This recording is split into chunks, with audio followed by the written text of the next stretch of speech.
കറ പിടിച്ചിരിക്കുന്ന ഗ്യാസ് അടുപ്പുകൾ എന്നും നമുക്കൊരു പ്രശ്നം തന്നെയാണല്ലേ.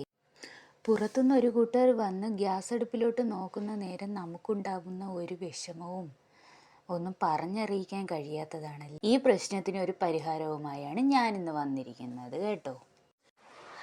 ഇത് എല്ലാ കൂട്ടുകാർക്കും അറിയാവുന്ന ഒരു ഐഡിയയാണ്, എങ്കിലും അറിയാത്ത ചിലരെങ്കിലും കാണുമല്ലോ. അവർക്ക് വേണ്ടിയാണ് ഞാൻ ഇതൊന്ന് ഷെയർ ചെയ്യുന്നത്. ഞാൻ സാധാരണ ഇങ്ങനെയാണ് ചെയ്യാറുള്ളത്. പാത്രം കഴുകുന്ന കമ്പിയിൽ വേറെ ഒരു ചേരുവകളും ചേർക്കാതെ വെറും കമ്പി മാത്രം വെച്ച് ഇത് കണക്ക് ഉരച്ചെടുക്കും.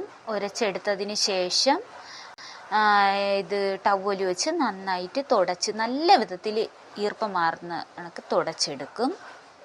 ഇങ്ങനെയാണ് ഞാൻ സാധാരണയായി ചെയ്യാറ്. ഇതാണ് എൻ്റെ ഗ്യാസ് അടുപ്പിൻ്റെ ഫൈനൽ റിസൾട്ട്. ഞാൻ ഈ ഗ്യാസ് അടുപ്പ് മേടിച്ചിട്ട് ഏകദേശം 6 വർഷമായി. ഇപ്പോഴും നല്ല പുതിയതുപോലെ തന്നെ ഇരിക്കുന്നുണ്ട്. പിന്നെ ഈ ഒരു രീതി എനിക്ക് നല്ല കംഫർട്ടായിട്ട് തോന്നിയിട്ടുണ്ട്. അതാണ് ഞാൻ ഒന്ന് വീഡിയോ ആയിട്ട് ചെയ്തത്. അപ്പോൾ ഇന്നത്തെ വീഡിയോ കഴിഞ്ഞു. അടുത്ത വീഡിയോയുമായി കാണും വരെ ടാറ്റാ, ബൈ ബൈ.